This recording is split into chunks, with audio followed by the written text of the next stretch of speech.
somos y tenemos lo que hemos creído. No tenemos nada más ni nada menos.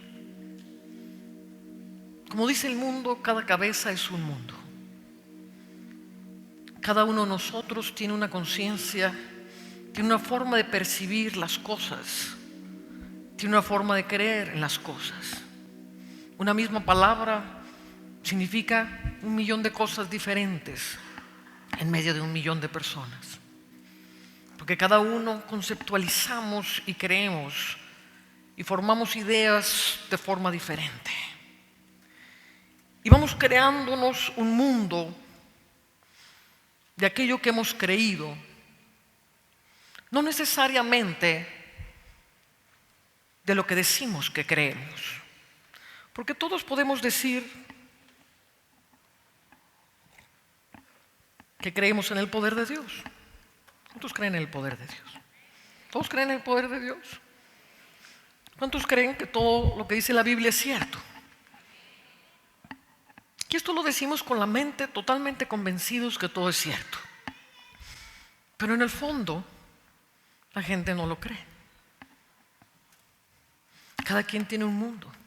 La mañana hablábamos cómo unos pueden concebir a Jesús en una grandeza extraordinaria y hacer cosas extraordinarias para Dios, y otros tienen un Cristo tan pequeño que no puede ni sanar un resfriado. Es el mismo Jesús, es el mismo nombre, es el mismo concepto del Hijo de Dios, pero uno lo percibe de una manera y otro lo percibe de otra manera. Y en el fondo lo que tenemos es lo que hemos creído, no lo que leemos de la Biblia, sino cómo hemos creído lo que leemos de la Biblia. Todos creemos en el absoluto poder de Dios. Todos creemos que un hijo de Dios puede caminar sobre las aguas. La Biblia dice que un hijo de Dios puede caminar sobre las aguas. Pedro caminó sobre las aguas. Jesús dijo: ven, camina sobre las aguas. Y Pedro caminó sobre las aguas. Y el pueblo dice: amén, caminó sobre las aguas. Porque el que cree en Dios puede caminar sobre las aguas. ¿Cuántos han caminado sobre las aguas?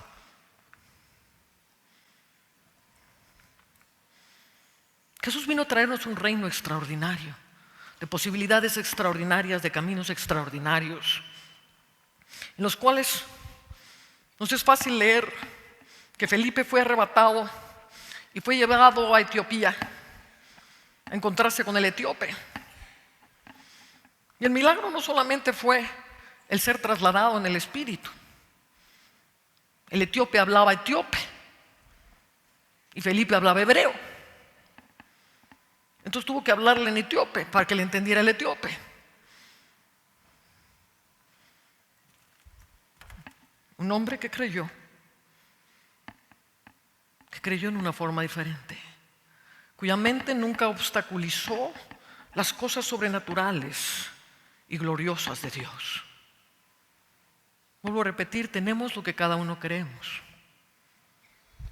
Podemos decir la palabra Dios, y la palabra Dios significa cosas muy diferentes para el uno y para el otro. Creemos que tenemos conceptos en la Biblia que hemos creído por generaciones y lo vamos pasando y lo vamos repitiendo y lo vamos repitiendo. Y ni siquiera nunca jamás nos paramos a preguntarnos si era verdad o no. Simplemente lo repetimos porque alguien nos lo enseñó. Y esto va creando una conciencia, va creando una forma de pensamiento en el cual dejamos de depender de Dios para depender del hombre. Dejamos de depender de Dios para crearnos conceptos y formas que hemos ido creando y hemos pasado de generación en generación. Por ejemplo, ¿cuántos creen que en el tiempo de Nimrod había una sola lengua sobre la tierra? ¿Usted ha leído que había una sola lengua sobre la tierra? ¿Cuántos lo han leído? Levante su mano para que vea yo si leyó la Biblia o no. Bueno, 2, 3, 4 leyeron la Biblia. ¿Usted jamás ha oído que había una sola lengua sobre la tierra y que Dios confundió las lenguas? Nunca lo había oído. Y usted está absolutamente convencido que había una sola lengua sobre la tierra. Y lo ha enseñado De instituto bíblico en instituto bíblico se enseña que había una sola lengua sobre la tierra. Y los más aventurados dicen, pero seguramente esa lengua era el hebreo. Vamos a ver si esto es cierto. Venga conmigo a Génesis. Y va a ver cómo leemos la Biblia sin leerla. O la leemos basados en los conceptos que hemos creado en esas burbujas, vamos a llamarlas burbujas de creencia, en las que vamos conformando un mundo lleno de conceptos que son las cosas que creemos. Entonces dice en Génesis, capítulo 10, versículo 1 dice: estas son las generaciones de los hijos de Noé, Sem, Cam y Jafet, a quienes nacieron hijos después del diluvio. Mire aquí el versículo 20. Está describiendo a los hijos de Cam. Dice: estos son los hijos de Cam por sus familias, por sus lenguas. Tenían diferentes lenguas los hijos de Cam, en sus tierras y en sus naciones. Y luego dice el 21: y también nacieron hijos a Sem. Y sigue todo el recorrido hablando de cómo eran todos los hijos de Sem. Y el versículo 31 dice: y estos fueron los hijos de Sem por sus familias, por sus lenguas. Los hijos de Sem también tenían lenguas, igual que los hijos de Cam tenían lenguas, en sus tierras y en las naciones. Y entonces unos se establecieron en la costa y otros se establecieron en la llanura, y otros se establecieron en la llanura del Sinar, y ellos también tenían una lengua. Esa lengua única que todos tenían en común era únicamente en el territorio de la llanura del Sinar. Los que vivían en la costa tenían sus lenguas. Fueron los hijos de Cam conforme a sus tierras, conforme a sus familias y conforme a sus lenguas. Dios les dio muchas lenguas a todos. Y en el Sinar tenían una sola lengua, que fue la que Dios confundió. Pero si empezamos a leer la Biblia desde un entendimiento diferente, si dejamos que Dios rompa esa burbuja de creencias y empezamos a conocer las creencias de Dios y cómo Dios nos fue creando y cómo Dios nos concibió desde antes de la fundación del mundo, si nos atrevemos a romper esa burbuja, vamos a ver cosas extraordinarias dentro de la Biblia que por generaciones nunca nadie ha visto. Y estas lenguas van a ser sumamente importantes porque yo me considero una lingüista de Dios. Me considero una lingüista de Dios porque hablo 6 idiomas que me fueron dados por el Espíritu Santo de Dios. Y yo amo las lenguas. Y amo las lenguas porque amo las naciones. Y porque mi llamado son las naciones de la tierra. Y a mí me gusta llegar a un lugar y me molesta mucho tener un intérprete. Entonces digo: no, Señor, si me vas a llevar a tal lugar y voy a tener una obra allá, yo voy a hablar ese idioma. Porque en el reino de Dios todos los idiomas fueron dados en un abrir y cerrar de ojos. En el día de Pentecostés, o en el día después del diluvio, de donde salieron tantas lenguas de los hijos de Cam y los hijos de Sem, todos empezaron a crear sus lenguas. Pero la lengua, el lenguaje, viene del Espíritu. Nosotros hablamos por el Espíritu, no hablamos por la memoria. Yo estoy hablando y no estoy haciendo un esfuerzo mental para saber dónde va el verbo, el sujeto, el complemento, si estoy conjugando bien el verbo, si estoy haciendo bien la gramática. No estoy ni siquiera pensando en esto, estoy fluyendo desde el único lugar donde se puede fluir, que es el Espíritu. El Espíritu fluye, la mente piensa, la mente organiza, la mente medita, la mente estructura, el Espíritu fluye. El lenguaje es dado por el Espíritu. Tenemos en el pasaje de Sinar que fueron confundidas las lenguas y que en un abrir y cerrar de ojos todas esas personas recibieron una lengua del cielo. El Espíritu implantó una lengua en los hijos de Cam, en los de Set y ahora en los descendientes de Nimrod. Y todos empezaron a hablar automáticamente en una lengua. ¿Por qué? Porque tenían todos un mismo sentir y querían hacer algo terriblemente corrupto. Y Dios dijo: les voy a hacer un impedimento tremendo para que no puedan comunicar los planes del diablo. Y el Señor creó las lenguas para que la tierra no tuviese una comunicación. y fuese terriblemente impedida la obra del diablo en las comunicaciones. Cuando viene el día de Pentecostés, Dios va a soltar las lenguas, se posaron lenguas de fuego sobre ellos y empezaron a hablar las lenguas de las naciones. Ahora, cuando oímos la palabra naciones en el Nuevo Testamento y en el Antiguo Testamento, no se refiere a todas las naciones del mundo. Esas naciones que se juntaron en Israel eran las naciones judías. Después de la dispersión, cuando salieron de Babilonia y no todo el mundo regresó a reconstruir Jerusalén con Zorobabel y con Josué sumo sacerdote y con Esdras, Nehemías y todos ellos. Regresó un pequeño remanente a reconstruirlo. El resto de los judíos fueron esparcidos y se establecieron por lo general en Siria, en el Asia Menor, en la parte sur de Europa. Y cuando venían a la Pascua o cuando venían a celebrar en este caso el Pentecostés, venían las naciones judías que estaban en las diferentes naciones. Por eso los judíos decían, los oímos hablar en nuestra propia lengua. No estaban ahí los guatemaltecos, ni estaban los mayas, ni estaban los aztecas. Amén. Porque ellos no tenían por qué ir a celebrar el Pentecostés. Eran los judíos los que iban a celebrar el Pentecostés. ¿Me está siguiendo? Y entonces en ese momento vino el Espíritu Santo y empezaron a hablar las lenguas de las naciones.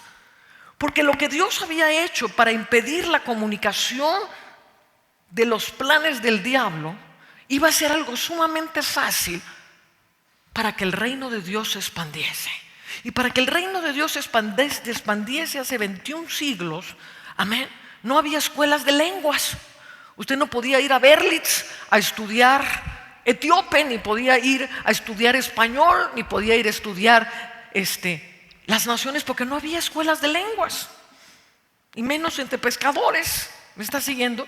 Entonces, ¿cómo los iba Dios a mandar? Recibiréis poder para llevar el evangelio a toda lengua, a toda nación, hasta los confines de la tierra. ¿Cómo los iba Dios a mandar? Y que llegaran a las naciones y que no hablaran ni papa. No entiendo nada. ¿Qué ley tan absurda? El poder de Dios es tan grande que los iba a enviar con la capacidad de hablar lenguas y de llevar el evangelio a toda lengua y nación. ¿Me está siguiendo la grandeza de Dios? Entonces, cuando Dios crea los idiomas, y esto es sumamente importante, y le digo, yo soy lingüista del cielo, porque Dios me ha dado 6 idiomas sobrenaturalmente. Así, en la plataforma. Me dio el inglés, me dio el francés, me dio el alemán, me dio el portugués. Amén. He traducido en turco. Amén. Aleluya. Ya se me olvidó qué otro. Bueno, y el español, que lo hablo por naturaleza. Amén. Dios es poderoso para hacer cosas extraordinarias. Y en mi pasión por entender las lenguas y amar a los pueblos de la tierra, empecé a entender las lenguas y que cada lengua tiene un espíritu.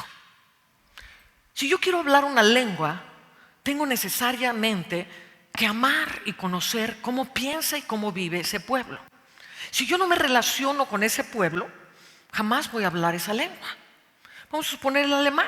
Vamos a suponer que usted tenga un conflicto terrible con el nazismo. Bueno, todos tenemos conflicto con el nazismo, pero los pobres alemancitos pues ya no son nazis, ¿verdad? De hecho, son muchos de ellos hijos de la Reforma. Pero cuando muchas veces oímos la palabra Alemania, decimos, ¡ay! No se pueden amar a los alemanes, es complejo, todos son de la Gestapo. ¿Sí me entiende? Entonces usted llega a Alemania y empieza a ver a todos esos rubios con cara de la Gestapo. Es imposible que usted pueda hablar alemán, porque no se está identificando con el pueblo. Cuando usted entra bajo la esfera de esa lengua tiene un pensamiento, esa lengua tiene una cultura, esa lengua tiene una forma de pensar, tiene una conciencia que todos los que hablan esa lengua tienen la misma conciencia, o tienen la misma forma de actuar, o tienen la misma forma de responder. Nosotros no pensamos igual a los alemanes. Amén. Ellos son sumamente ordenados, sumamente intelectuales. Ellos son Nosotros somos felices latinos. Pues ahí arreglamos la cosa. En México decimos, solucionamos la cosa con la teoría del mecatito. Entonces todo se soluciona que tú amarres el mecatito. Y tenemos unas soluciones muy geniales los mexicanos y seguramente los guatemaltecos también, y los latinos somos muy creativos para tener soluciones prácticas, no necesariamente ordenadas y no necesariamente como tienen que ser, porque pensamos diferente. Los chinos piensan muy diferente a nosotros. Usted va a las culturas asiáticas y tienen una cultura de honra, una honra muy tremenda. Usted le habla de la honra del padre a los japoneses. Los japoneses entienden maravillosamente la honra del padre porque toda la cultura ha honrado a los padres. Nosotros hablamos de honra en Latinoamérica y es complejo. ¿Cómo? Honra. Concepto rarísimo. Rarísimo porque los hijos no honran a los padres. O sea, no hay un sistema de honra. No se honra a los presidentes. No se honra a nadie. Amén. La paternidad está muy diluida en las culturas latinoamericanas. Entonces, honrar al padre es un asunto muy complejo dentro de la burbuja latinoamericana. ¿Me está siguiendo? Entonces, ¿cómo una palabra puede significar algo tremendamente valioso para una cultura y puede significar algo tremendamente extraño para otra? Y decimos, bueno, sí, honrar al padre, pero en el fondo no hay una cultura de honra. Entonces tú puedes entender la honra de una manera y tú la puedes entender de otra, y tú la puedes entender de otra, y tú la puedes entender de otra. Y si vamos a ser hijos de Dios, ese es uno de los conceptos más poderosos que tenemos que entender, porque los hijos honramos al Padre. Tenemos un problema tremendo, por ejemplo, en el español. El español es una lengua grecolatina. Viene del latín y del griego. Se formó el español. Entonces, como venimos de una cultura grecolatina, y al hacerse un idioma, empiezan a surgir palabras y formas de concebir el mundo. Viene una cosmovisión, una forma de concebir al mundo que tiene que ver con ese idioma. Por ejemplo, el griego, que tiene que estar relacionado con el español, es un lenguaje de conceptos. Entonces, tenemos el concepto de la belleza, tenemos el concepto de la amabilidad, tenemos el concepto de el amor. Son conceptos intangibles. El hebreo, por ejemplo, no piensa en conceptos, piensa prácticamente y objetivamente en las funciones de las palabras. Entonces, por ejemplo, nosotros decimos el pecado. El pecado es un concepto grecorromano. O sea, la palabra pecado, no el pecado en sí. No se haga bolas. La palabra pecado en el español o en el concepto grecorromano es un concepto. Hay que definirlo, hay que buscarle la forma, hay que ver. Es intangible el pecado. Si yo lo voy a definir en hebreo, es errar el blanco. Errar el blanco es algo que todo el mundo puede relacionarse. Es una imagen clara. Ahí está el blanco y disparo para allá. ¿Qué dice? Pequé. Clarísimo. Entonces el hebreo está hecho en formas visuales de cómo la gente prácticamente vivía su cultura. El griego son conceptos intangibles. Y entonces tratamos de entender cómo en esas palabras conceptuales, dentro de la burbuja que va creando una conciencia grecorromana, queremos entender a Dios. Entonces va a ser muy diferente el concepto de un hebreo que del concepto de un griego. Entonces mucha gente dice, no, entonces tenemos que aprender hebreo porque es el lenguaje de Dios. No, Dios no habla hebreo. Habla todos los idiomas, pero el lenguaje del cielo no es hebreo. Si usted alguna vez ha estado en el cielo, se habrá dado cuenta que en el cielo no se habla hebreo. No, si usted lee Apocalipsis, dice que todos adoraban en toda lengua y toda nación. Entonces, si adoraban en toda lengua, no adoraban en hebreo, adoraban en toda lengua. Luego el cielo habla todas las lenguas. ¿Me está siguiendo? Y de hecho el lenguaje de Dios no es hebreo, ni griego, ni arameo. O sea, si el lenguaje de Dios fuera el hebreo, Jesús hubiera hablado hebreo, pero habló arameo. ¿Sí me está siguiendo? Entonces, ¿a qué estoy yendo con esto? Estoy yendo a que nuestra forma de pensar está determinada por el lenguaje, el idioma que yo hablo.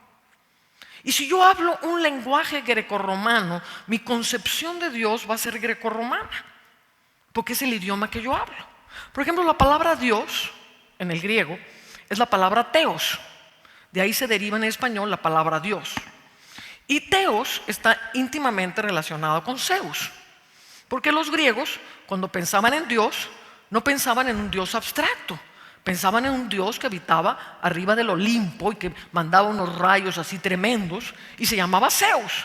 Entonces, cuando decían teos, se referían a Zeus.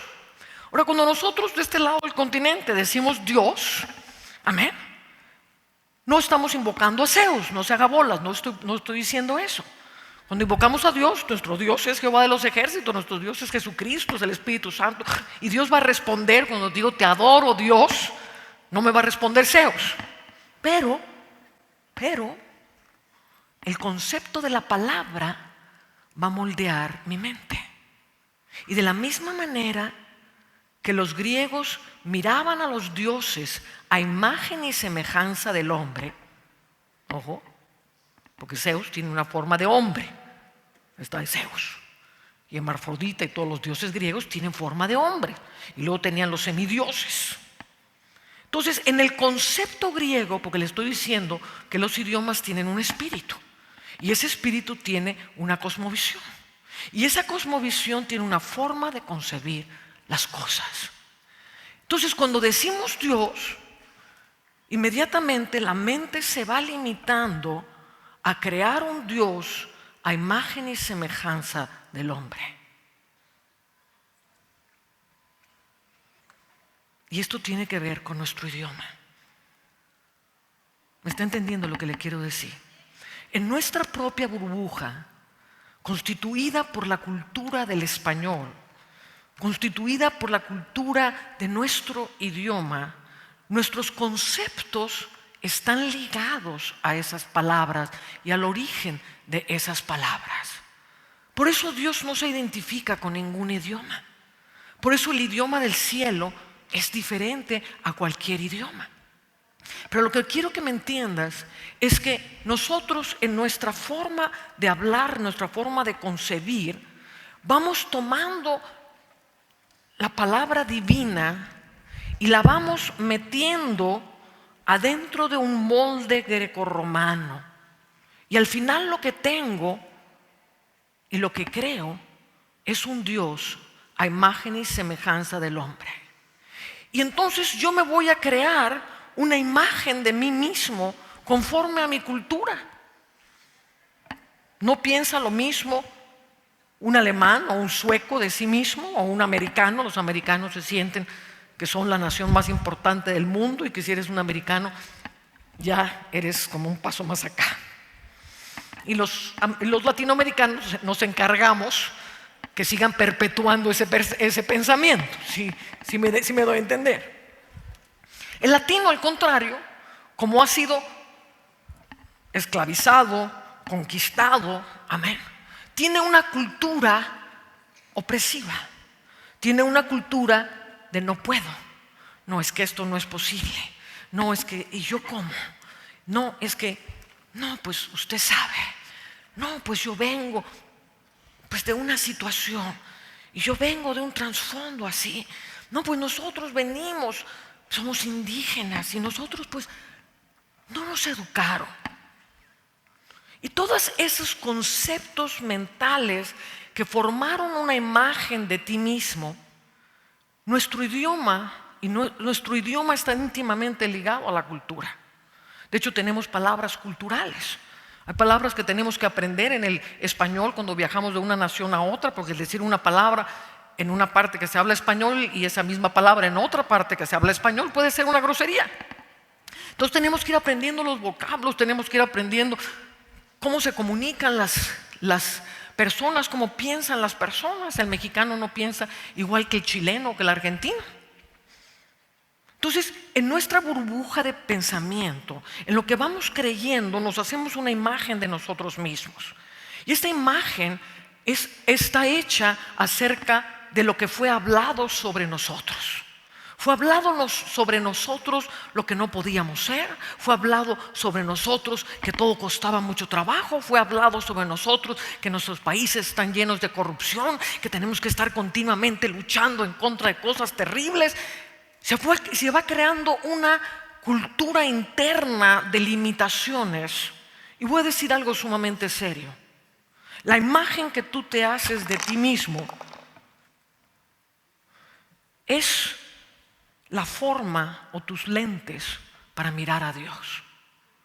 Si yo tengo una imagen limitada de mí mismo, jamás voy a poder tener una percepción de un Dios ilimitado. Por más que hable con mi boca, oh Dios es todopoderoso, oh Dios es ilimitado, necesariamente mi burbuja agarra todo el concepto de Dios y lo mete dentro de una estructura limitada por lo que pienso de mí mismo. ¿Me estás entendiendo? Entonces, una estructura de pensamiento del no puedo inmediatamente se trasluce en Dios tampoco puede. Porque el concepto griego de Dios es que Dios es a imagen y semejanza de quien yo soy. El terrible conflicto con el Padre en Latinoamérica es que nuestras culturas tienen una cantidad de ausencia de paternidad. Los padres abandonan las familias, los padres no se ocupan de las familias. Obviamente hay unos padres maravillosos, no estoy generalizando, pero quiero que vean la cultura es así.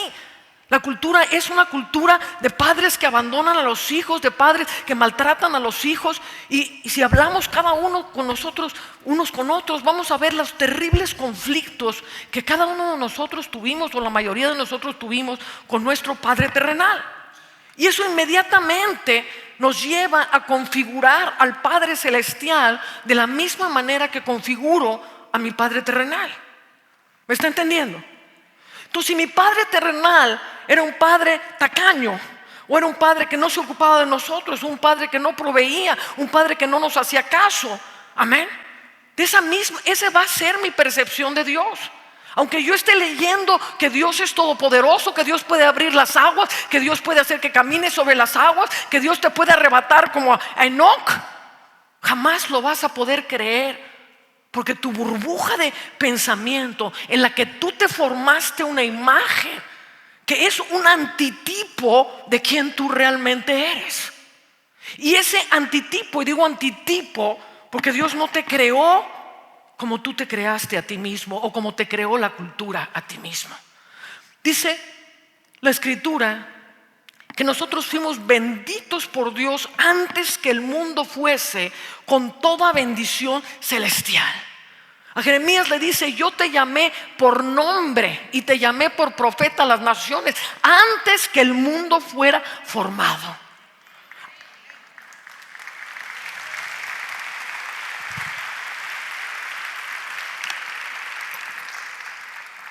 Entonces, antes que el mundo fuera, yo te conocí, dice Dios. Yo te puse nombre.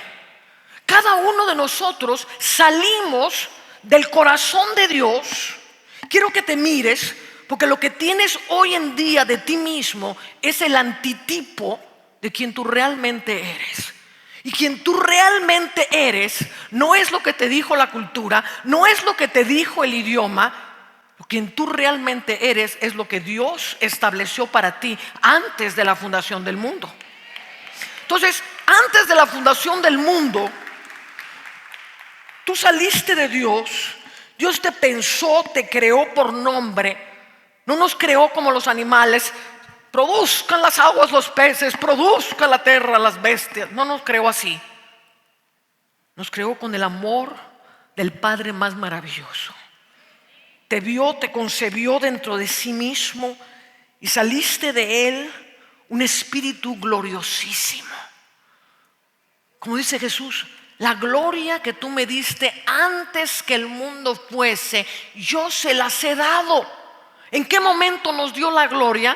Antes que el mundo fuese, antes que ni siquiera pensara Dios en cómo conformar la tierra. Tú ya existías y ya Cristo te había impartido su gloria. ¿Me estás entendiendo?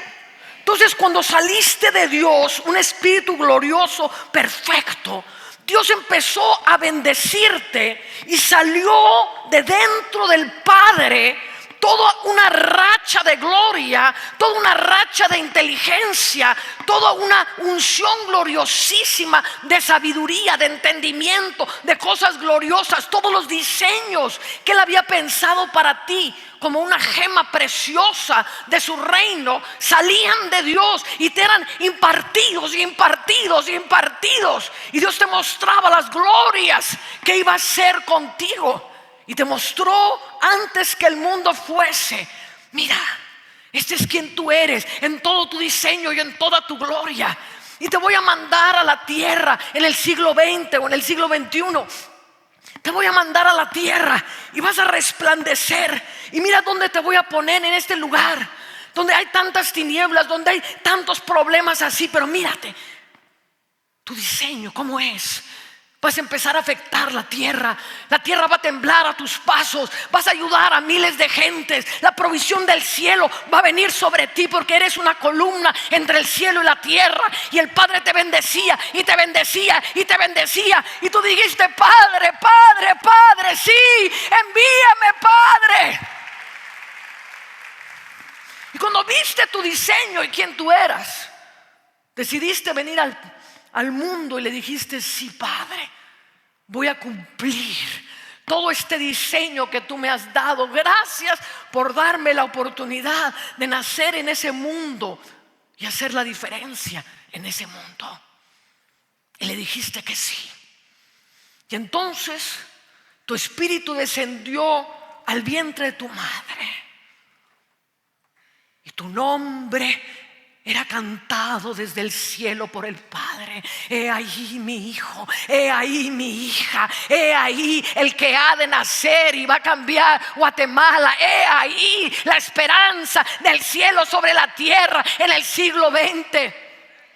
Y entonces naciste y fuiste dado a luz.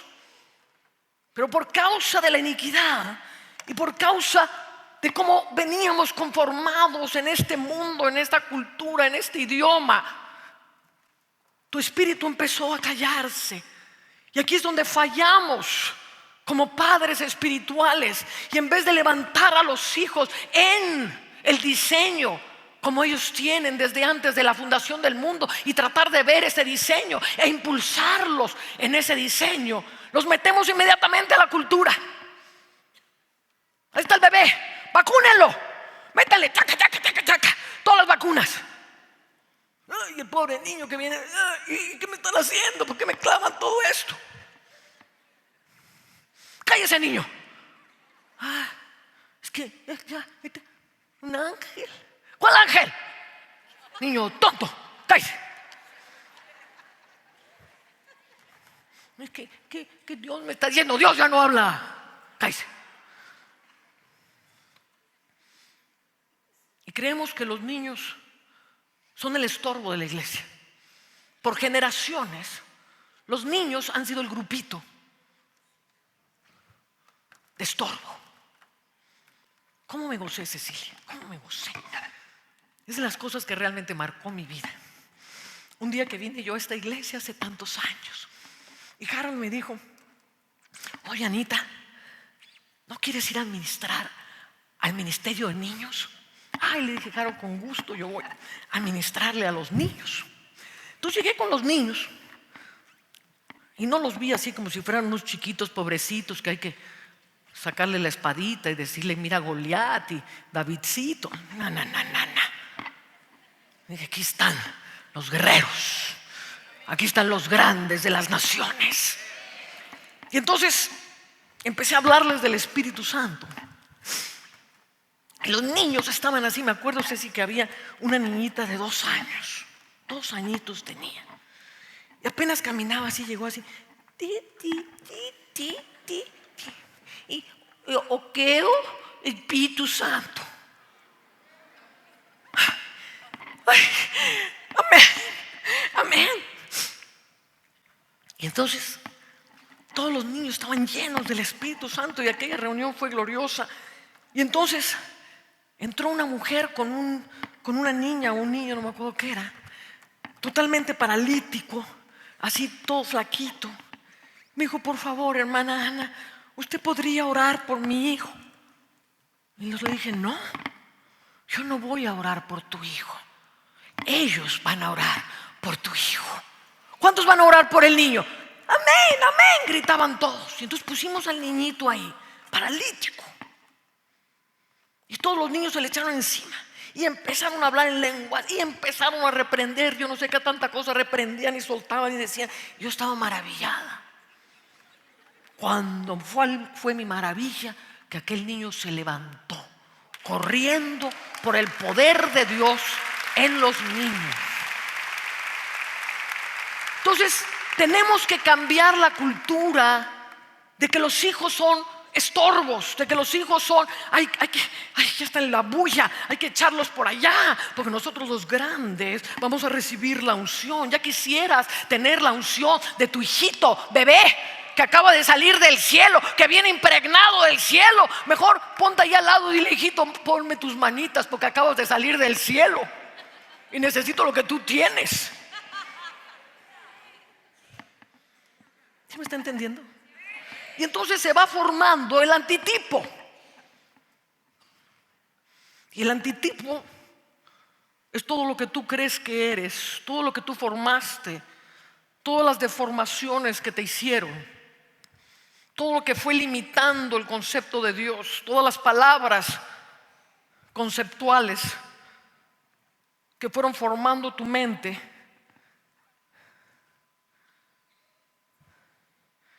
Y entonces ahora haces a Dios a tu imagen y semejanza, en todas tus limitaciones, cuando es al revés. Y Dios dice, es el tiempo de romper tu burbuja. Es el tiempo de quebrantar esa forma de pensar, porque yo no pienso a la manera latina, yo no pienso a la manera gringa, yo no pienso a la manera francesa. Fíjese qué complejo, qué cosa tan compleja me sucedió llegando a Alemania. Y bueno, uno de mis libros más poderosos es La iniquidad. Y entonces dije, no, yo les voy a hablar de la iniquidad a los alemanes, porque ellos necesitan sí o sí librarse de la iniquidad. Entonces le pregunté a la intérprete, le dije, ¿cómo se dice iniquidad en alemán? Y me dijo, Unrechtigung. Entonces le dije, no, Unrechtigung no es iniquidad. Unrechtigung es corrupción, no es lo torcido, no es iniquidad. ¿No hay una palabra para iniquidad? No, nosotros no tenemos esa palabra. Y dije, ay, qué complejo. Todo un pueblo que no tiene palabra para iniquidad. ¿Cómo los voy a limpiar de la iniquidad? ¿Sí puede ver el problema que me enfrentaba? Entonces yo dije, no, Señor, ¿qué hago? ¿Cómo los limpiamos de iniquidad? Entonces me vino una palabra en alemán y dije, bueno, pues si no hay una palabra, vamos a hacer descender del cielo una palabra y se llama iniquität, y se escribe con una A y tiene dos puntitos. La A, iniquität, con dos puntitos. Y entonces la palabra iniquität se las voy a explicar, y a partir de hoy el alemán tiene una nueva palabra dada por el cielo, iniquität. Bueno. Total, los liberamos de la iniquität. Pero se me levantó el Sanedrín de la Gestapo. Porque si usted cree que el Sanedrín guatemalteco mexicano es Sanedrín, usted no quiere ver lo que es el Sanedrín alemán. Y se me levantaron furiosos aquellos que todos lo saben. ¿Quién es esta mexicana para venirnos a enseñar a los alemanes una palabra en alemán, cuando ni siquiera habla alemán? Bueno, se me hizo la guerra. Pero mis alemancitos, que sí me querían, decidieron publicar mi libro y le pusieron iniquität con A y dos puntitos. Bueno, se armó la guerra. La cosa es que uno de mis amigos, que hoy es uno de los más grandes reformadores de este tiempo en la Nueva Reforma, me dice, Anita, no sabes lo que he descubierto. Estaba yo hojeando un diccionario antiguo de la lengua germánica antigua y encontré la palabra iniquitet. Y se escribe con la A, con 2 puntitos como tú la viste. Y esta palabra se descontinuó, pero existía en el tiempo antiguo. Ay, le dije, Johannes, pon eso en el libro, por favor, porque eso es cachetada de guante blanco contra el Sanedrín aquel. Y así salió. Ahora imagínense que llego yo a Francia. Ya tengo un problema todavía mayor que el de la iniquitet. Porque en Francia resulta que no tienen palabra para espíritu. Si usted dice l'esprit, le suena a usted como espíritu, ¿no? Pero l'esprit en francés quiere decir la mente. Entonces cuando tú predicas y dices, no, es que tú eres espíritu, el traductor te va a traducir, no, es que tu es un esprit. Y eso es totalmente equivocado. Lo que le estaba diciendo es, tú eres una mente. Y dije, qué problema tan serio. No tienen palabra para espíritu.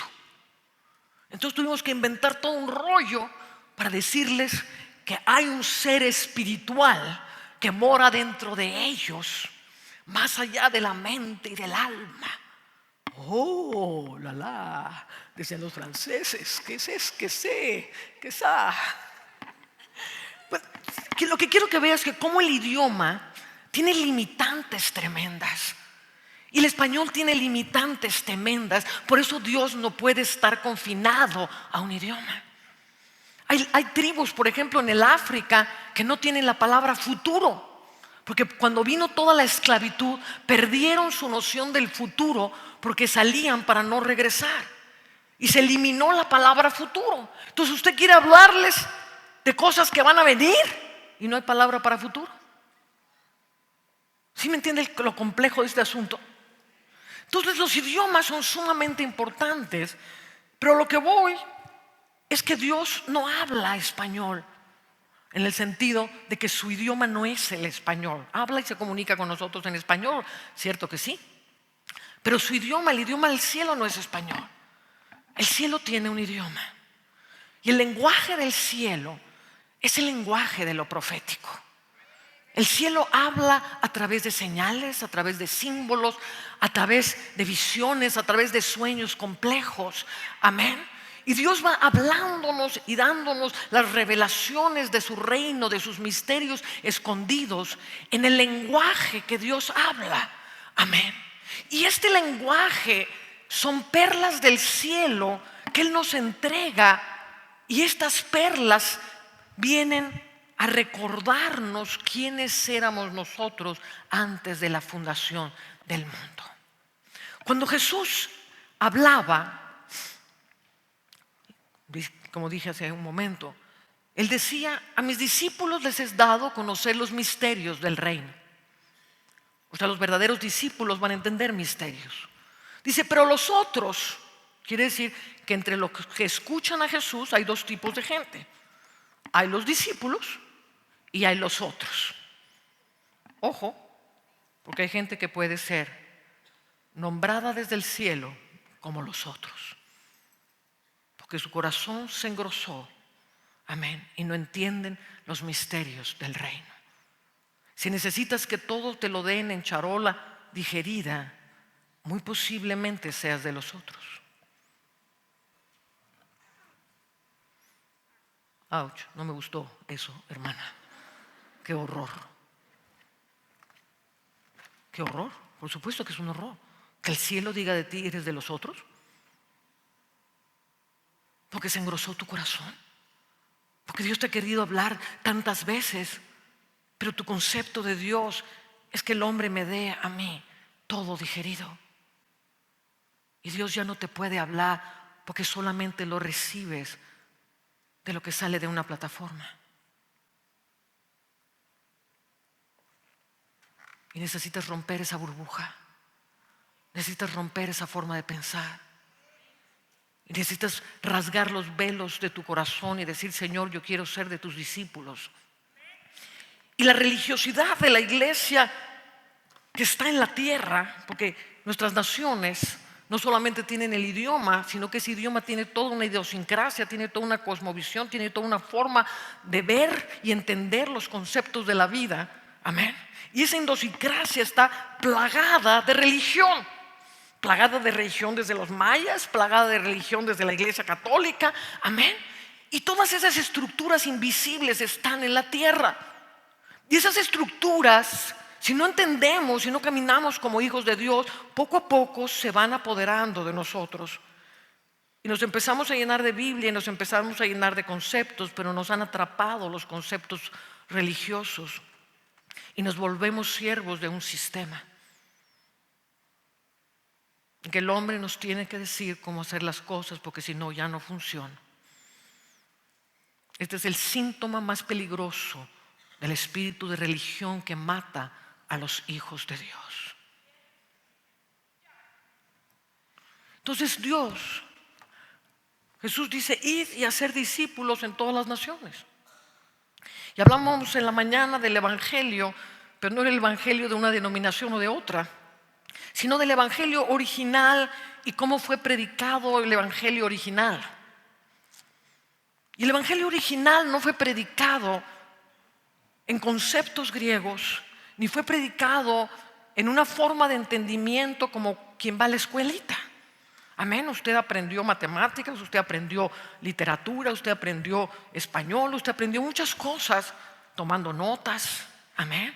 Aprendiéndose de memoria las cosas, pasando un examen a fin de año. ¿Sí me da a entender? Pero ¿cuántos vieron a Jesús haciendo eso con sus discípulos? ¿Verdad que no? Al contrario, Jesús era sumamente misterioso. Jesús hablaba en perlas.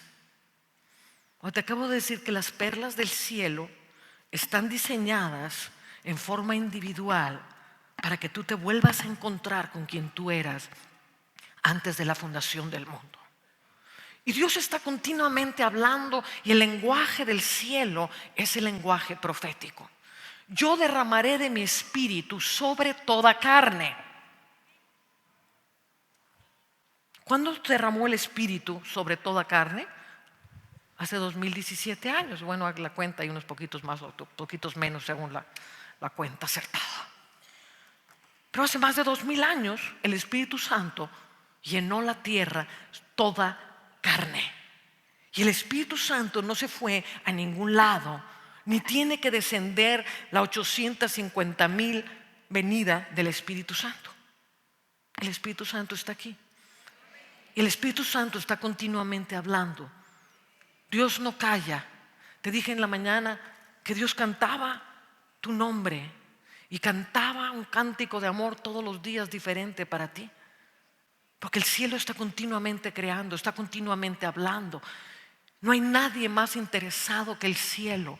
Mi hermano, cuando digo el cielo, digo el Padre, digo Jesús. Amén. Que tú te encuentres con quien tú eras antes de la fundación del mundo, que el Padre. Amén. Porque el Padre conoce tu antitipo.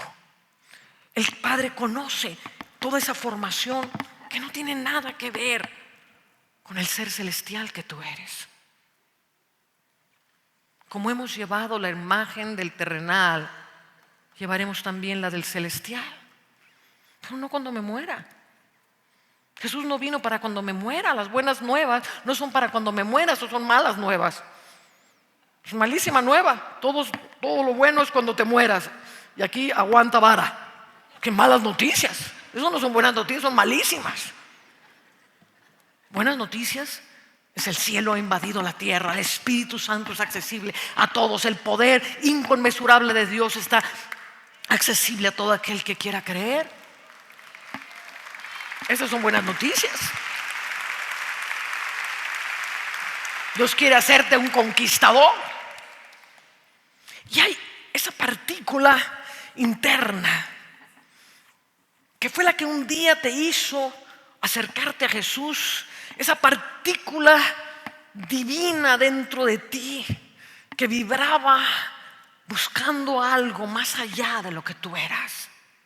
Y eso era tu esencia divina, tu espíritu, que aunque estaba dormido para Dios, seguía vivo, en el sentido que tenía que buscar la fuente de la vida.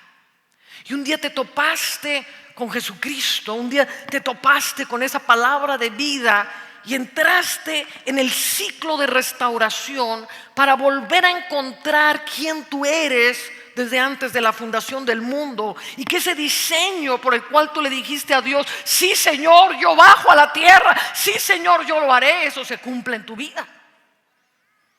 Pero ¿cómo te lo va a hablar Dios? No te lo va a hablar con el lenguaje griego de nuestro entendimiento, porque no es por ahí. El cielo no habla así. El cielo habla en un lenguaje espiritual. Y entonces tenemos sueños. Yo derramaré de mi espíritu sobre toda carne. Mis hijos y mis hijas profetizarán. Quiere decir que los hijos de Dios profetizan. Es que soy hijo de Dios, pero yo no creo en la profecía. No, no eres hijo de Dios, porque los hijos de Dios profetizan. La Biblia dice que los hijos de Dios profetizan. Mis hijos y mis hijas profetizarán. Mis ovejas oyen mi voz y me siguen. Nosotros no oímos la voz de Dios. Entonces tienes que venir a Jesucristo correctamente y entrar al camino de la verdad y de la reforma y entender quién eres. Porque si no entiendes quién eres, vas a tirar tu vida por la borda. Y un día te vas a presentar delante de Jesús y Dios te va a mostrar el sinnúmero de oportunidades que Él te dio, que Él te habló a través de miles de circunstancias para volverte a conectar con quien tú eras, y que simplemente pasaste por la vida así. Aleluya, aleluya, gloria a Dios, santo Jehová. ¿Tú no crees que vas a tener que dar cuentas de eso? Entonces, ¿quiénes creemos que nosotros somos? Forma la dimensión de cómo creo yo en Dios. Por eso Jesús vino a romper los esquemas. Por eso Jesús vino y les hablaba en una forma que no entendían nada. El que no naciere del agua y del espíritu no puede ver el reino de Dios. Ahora, para nosotros los evangélicos ya lo simplificamos todo. Ya la gente no tiene que nacer del agua del espíritu, tiene que confesar un versículo y entonces le decimos: ahora ya naciste del agua del espíritu. Ahora es un nacido de nuevo. ¿A dónde es un nacido de nuevo? Alguien que recitó un versículo. Dice: nadie que no naciere del agua y del espíritu puede ver el reino. Hay miles de gentes que hoy se llaman nacidas de nuevo, que no tienen ni idea del reino, ni cómo se ve el reino. ¿Cómo? ¿Cómo? ¿Tiene que entrar alguien en el vientre de su madre? No entiendo nada. Soy doctor de la ley, decía Nicodemo. No entiendo nada. ¿De qué me estás hablando, Jesús? De cierto te digo que si no nacieres del agua y del espíritu no puedes entrar en el reino de Dios. Si te he dicho las cosas terrenales y no las entiendes, ¿cómo te podré decir las celestiales? Fíjate cómo hablaba Jesús a este doctor de la ley. Le estaba rompiendo todos los esquemas. Jesús discipuló rompiéndole los esquemas y reventando las burbujas de creencias de la gente de su tiempo. Entonces ven conmigo a Juan capítulo 3, para que no digan que no abrí la escritura. No, porque los hay. Entonces Jesús estaba delante de este hombre fariseo y le veía la partícula divina ahí adentro. Tú no sabes, Nicodemo, pero yo te conocí antes de la fundación del mundo. Yo sé muy bien quién eres. Yo sé cómo hablarte. Yo sé cómo incendiar dentro de ti esa parte que te está haciendo clic, clac, clic, clac, clic, clac. Y no lo habló igual que a los pescadores. Entonces dijo: no, te estoy hablando las cosas terrenales y no entiendes nada. Yo creí que eras doctor de la ley, pero si no entiendes las cosas terrenales, doctor de la ley, ¿cómo te voy a enseñar las celestiales? Entonces le dijo: lo que es nacido de la carne, carne es, y lo que es nacido del espíritu, espíritu es. No te maravilles de que te dije: os es necesario nacer de nuevo. El viento sopla de donde quiere y oyes su sonido, mas ni sabes de dónde viene ni a dónde va. Así es todo aquel que es nacido del espíritu. Entonces volvemos a lo mismo. Mi burbuja evangélica me dice que nacer de nuevo es pasar al frente, recitar un versículo de Romanos, y entonces todo el mundo me aplaude y me dice: es un nacido de nuevo. Entonces yo creo eso. Y como creo eso, nunca voy a buscar nacer del agua y del espíritu. Pero Cristo no dijo eso. ¿Qué dijo Jesús? Dijo: el que recitare esto, el que creyere en mí, el que confesare mi nombre, ese es nacido de nuevo. O dijo: mira, Nicodemos, para que no te hagas bolas, te voy a decir cómo sí son los nacidos del espíritu. Son como el viento, que oye su sonido. Los hijos de Dios nacidos del espíritu tienen un sonido que no es el sonido de la tierra. Oye su sonido, y tú, Nicodemos, no sabes de dónde viene ni a dónde va. Así son todos los nacidos del espíritu, como el viento que lo sopla. ¿Y de dónde viene? De antes de la fundación del mundo viene el soplido de un llamado, de una configuración eterna que te va soplando hacia tu destino, hacia la gloria que tuviste con Dios antes que el mundo fuese. Ahora, ¿cuántos cristianos conoces que son como el viento? ¿Por qué dijo el viento? ¿Por qué hablaba así tan raro? ¿Por qué el viento? Porque el viento es el único elemento que no está unido a la tierra. La tierra es tierra. El agua necesita tierra para contenerla. El fuego necesita combustible, madera, algo para arder. Pero el viento no puede ser contenido por lo terrenal. Por eso los nacidos de Dios, estos son los nacidos de Dios, estos son los hijos de Dios, los que son guiados por el Espíritu de Dios. Y hay una diferencia muy grande entre ser guiado por el Espíritu de Dios y ser guiado por un sistema religioso. Selah. Selah. Porque tu encuentro con la grandeza de quien tú eres depende de cómo eres guiado por el Espíritu de Dios todos los días de tu vida. No es que ya tenemos el programa hecho aquí, pam, pam, pam, pam, pam, pam, ya no hay ni tiempo para el Espíritu Santo.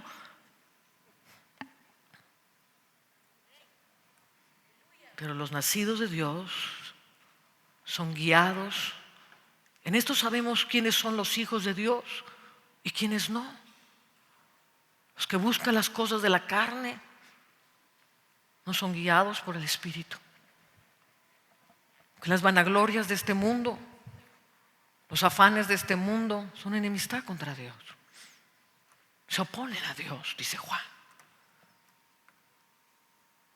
El que es nacido del Espíritu se desprendió de la tierra y pasa por esta tierra como extranjero y advenedizo. Ya no es ciudadano de una nación, es ciudadano de los cielos. Y esos son los que cambian el mundo.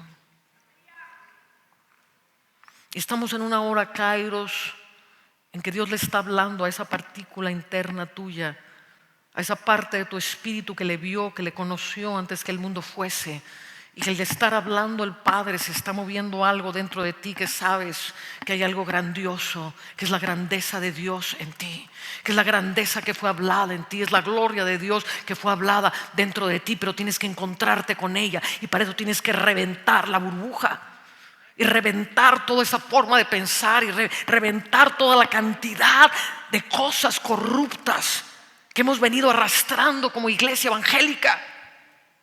Yo no sé ni de dónde sacamos ese título de iglesia evangélica. Jesús jamás nos llamó así. Somos hijos de Dios, es lo que Jesús nos llamó. Y Dios está levantando a los hijos de Dios. Y los hijos de Dios tienen ese encuentro. Y cuando, mira esto, fíjate cómo Dios, aquí está un dirigido por Dios tremendo. Ven conmigo a Job, capítulo 38. Y aquí está Job, en medio de, obviamente, toda su tribulación terrible que pasó. Entonces Dios se le parece y le va a hablar, le habla desde un torbellino. Dice el versículo 1, dice: entonces respondió Jehová a Job desde un torbellino y dijo. O sea, aquí está el Padre hablándole, pero no le va a hablar al Job antitipo. El Job antitipo era el Job que ya se había formado toda una imagen de sí mismo. Oh, miserable de mí, maldigo la hora en que nací, maldita la noche que me dio a luz. Oh, miserable de mí. Ya había formado toda una imagen terrible por causa de la terrible circunstancia en la que se encontraba. Así ve cómo las circunstancias van formando una imagen. Y entonces le aparece desde un torbellino Dios y va a romper el antitipo y le va a hablar al Job que él conoció antes de la fundación del mundo. Entonces Dios tiene la habilidad de hablarle al espíritu tuyo antes de la fundación del mundo, para romper estructuras que hoy te están limitando y que hoy te tienen lleno de problemas y de cosas que no sabes cómo resolver. Pero Dios está por irrumpir en tu vida en una forma tan gloriosa, porque Dios está hablándole a quien tú eres antes de la fundación del mundo, en la gloria, en la magnificencia que Dios te creó. Y vas a romper esos antitipos para surgir en la verdadera imagen del Hijo de Dios, que es quien tú eres. Entonces le va a hablar al Job antes de la fundación del mundo y le dice: ¿has entrado tú hasta las fuentes del mar y has andado escudriñando el abismo? ¿Te han sido descubiertas las puertas de la muerte y has visto las puertas de la sombra de la muerte?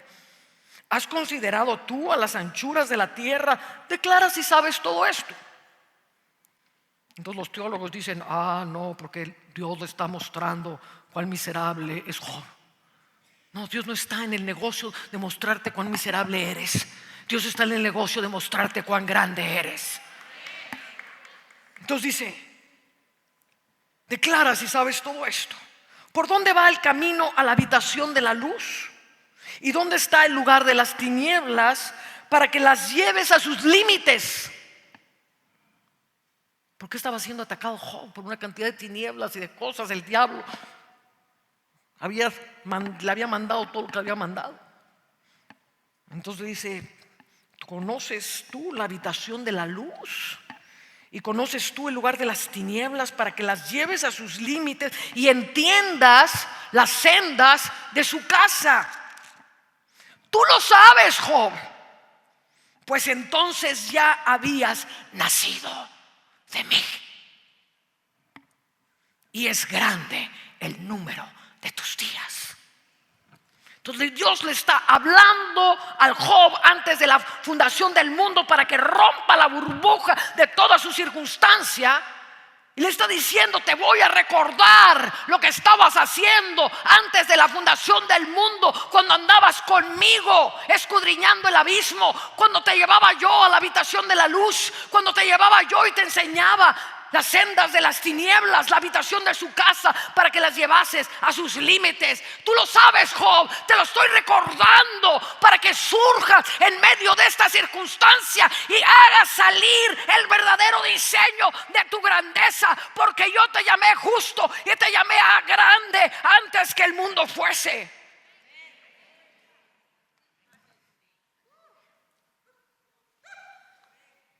Hay cosas que Dios te ha hablado, pero por causa de las burbujas religiosas que nos moldean, las tiramos a un lado